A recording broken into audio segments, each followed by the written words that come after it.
اس طرح ویمن ایک losing and پہ نہیں ہے کہ اس نے گھر بھی بسایا, بچے بھی پیدا کیے, بڑے بھی کیے, فائنینشلی اپنے لیے کچھ نہیں بنایا, بندے نے سارا کچھ بنایا, اور ایونچولی ہی ٹیکس ایوری تھنگ ود ہم, اور اس کو کچھ بھی نہیں تھا.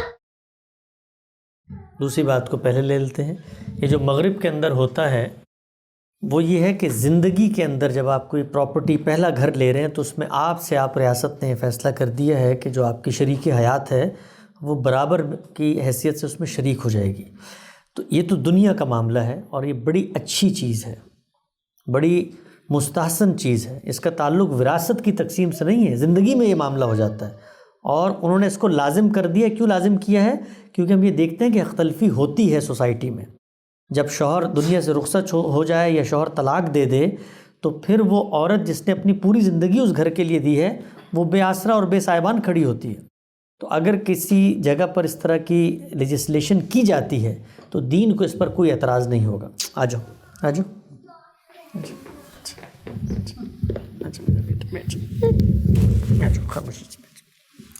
تو دین کو کوئی اعتراض اس پہ نہیں ہوگا. زندگی کے اندر جو ہے وہ یہ معاملہ کیا جا سکتا ہے. ہم یہ تجویز کرتے ہیں مسلمانوں کو کہ جب آپ اپنی وصیت لکھیں تو آپ کو یہ حق ہے کہ آپ اس کو مشروط کر دیں. مثلا خود ہمارے استادوں نے, ہمارے بزرگوں نے جو وصیت لکھی اس میں لکھا کہ بیگم کے رخصت ہونے کے بعد اس پر عمل درآمد ہوگا, یا جو گھر ہے اس کی تقسیم اس وقت ہوگی کہ جب بیوی چاہے گی. تو یہ آپ کر سکتے ہیں اس لیے کہ حق تلفی کو آپ روکتے ہیں. ورنہ عام طور پہ کیا ہوتا ہے, والد صاحب رخصت ہوئے, اب بیگم پیچھے موجود ہیں, بچوں کی خواہش ہوتی ہے گھر بکے اور ماں بیچاری در بدر بھٹک رہی ہوتی ہے.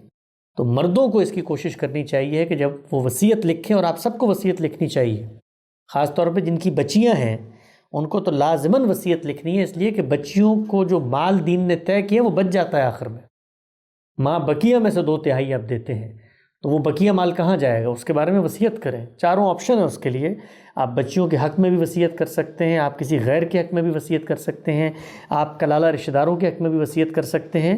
تو یہ کرنا چاہیے. اور بیگمات کے تحفظ کے لیے یہ ضرور کریں, آپ کہیں کہ جس وقت یہ دنیا سے رخصت ہوں گی اس کے بعد یہ گھر پہ گا, تاکہ ان کے لیے سینس آف سیکورٹی رہے. پہلا سوال کیا تھا آپ کا؟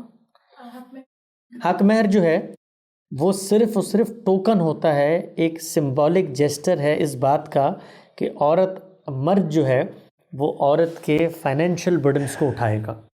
وہ یہ نہیں ہوتا کہ وہ کوئی بڑی رقم آپ کو ادا کر دے جس سے بعد میں آپ اپنی زندگی گزاریں.